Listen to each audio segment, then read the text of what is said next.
जो मैथ का पोर्शन रहा है उसके हम डिस्कस करते हैं कि मैथ में किस तरह के क्वेश्चन आएंगे। कांस्टेबल की बात भी कर लेते हैं और असिस्टेंट की बात भी कर लेते हैं ताकि दोनों इसमें कवर हो जाएं।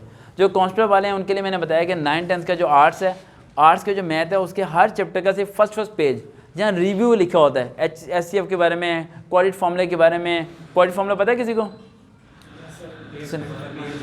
-b/√b² आता है? ठीक है। और गलत नहीं बोलना।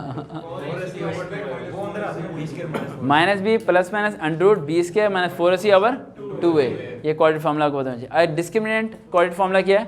Discriminant b² - 4ac। ठीक है, उन्हें थोड़ा रिव्यू करना है आपने। इस तरह करके आपने उन सब चीज़ों को, और वो आप ज्योमेट्री को जो कह रहे थे, ठीक है, 60 डिग्री, 90 डिग्री, 180 डिग्री और 360 डिग्री, वो आपने रिव्यू कर लेना है। और वहाँ से सारे के सारे क्वेश्चन आने हुए से कांस्टेबल की बात करूँ। और जो असिस्टेंट वाले बच्चे हैं, राइट, और जो पूछ रहे थे कि असिस्टेंट का मैथ का पोर्शन कहाँ से आएगा, असिस्टेंट का मैथ का पोर्शन आएगा अगर आपने मैथ के पोर्शन, बाहर की आवाज़ तो नहीं आ रही किसी? अच्छा, उन्हें कहीं थोड़ा उधर बैठ जाए, ज़रा आवाज़ कम।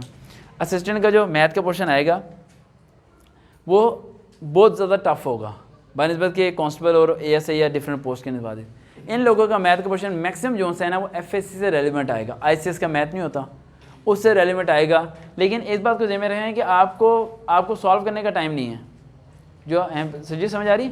जो असिस्टेंट वाले हैं ना, जो सब इंस्पेक्टर वाले हैं या फिर UDC LDC कांस्टेबल से ऊपर हैं, वो इस बात को ध्यान में रखेंगे उनके पास मैथ सॉल्व करने का ऑप्शन नहीं है।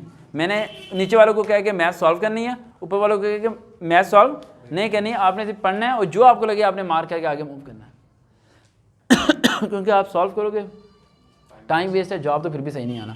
ठीक है तो मार्क करो और आगे मूव करो, इनके जवाब बिल्कुल सही आ सकते हैं। बाकी कंप्यूटर का मैंने आपको बता दिया। एक और अमेंडमेंट कर दूं, वायरस, एंटीवायरस, ठीक है। उसके अलावा साइबर क्राइम में से 2 सवाल आने ही आने हैं, साइबर क्राइम के क्वेश्चन आने हैं। ठीक है, साइबर क्राइम का पता है क्या होता है?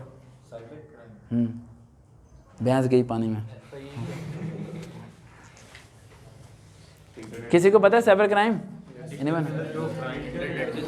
हाँ, सॉफ्टवेयर इंजीनियर बैठी हैं हमारे पास।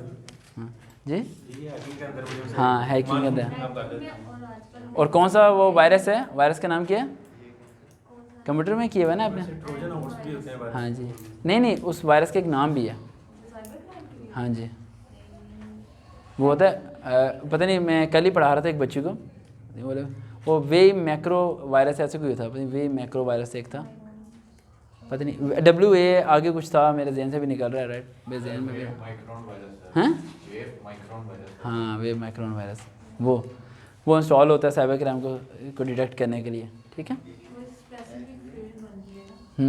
एक्चुअली इससे साइबर क्राइम से नुकसान बहुत हुआ है ना, आप अंदाज़ा लगा सकते हैं ना।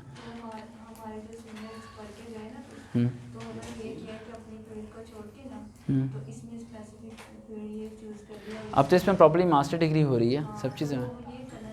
हाँ, इसमें काफ़ी हो रहे हैं डिग्रीज। अच्छा, वो चीज़ों के बारे में रिव्यू कर लेना है। बाकी मैथ का पोर्शन आपको बता दिया, ये कह दिया। अब आप लोग ये सोच रहे होंगे कि इंग्लिश के पोर्शन का क्या करना है। FAA वाले, कांस्टेबल वाले और असिस्टेंट वाले, इंग्लिश के पोर्शन पर भी आप लोग फोकस ना करो। जो पिछली वीडियोज़ मैंने बनाई है ना, उन्हीं को फॉलोअप करो और उन्हीं को अभी आप रिवाइज़ करो। इंग्लिश के पोर्शन पर फोकस ना करो। जो मैंने आपको 40 नंबर का होमवर्क दिया है ना, इससे आपने बिल्कुल सही करना है और आपके 40 नहीं 50 नंबर यहाँ से आ जाएंगे। अब बाकी जो 50 नंबर रह गए हैं वो कैसे आएंगे? वो उस लास्ट वीडियो से आएंगे जो मैं अपलोड करूँगा ना, वो उस लास्ट वीडियो से आएंगे। यानी 40 मार्क्स यहाँ से हो जाएंगे, ठीक है। 10-20 मार्क्स मेरी पुरानी सारी वीडियो सुनोगे वहाँ से हो जाएंगे। 60-70 तक पहुँच गए। आपने अगर FA के अंदर सेलेक्ट होना है या कुछ भी करना है, सिर्फ आप लोगों ने 70 से ऊपर मार्क्स लेके जाने हैं। सुनने वाले ज़हन में रखें, 70 से ऊपर नंबर ले जाना, आपका सेलेक्ट होने के 80% चांस है इंशाल्लाह। 70 से ऊपर, और 70 से ऊपर नंबर जब भी जाते हैं जब आप इन 3 जो मैंने आपको होमवर्क दिया है इन्हें आपने कंप्लीट करना है 13 दिसंबर तक लाजमी। ठीक है बेटा, देखते हैं चैनल सर वकार भाई, दोबारा मुलाकात होगी। अल्लाह हाफिज़।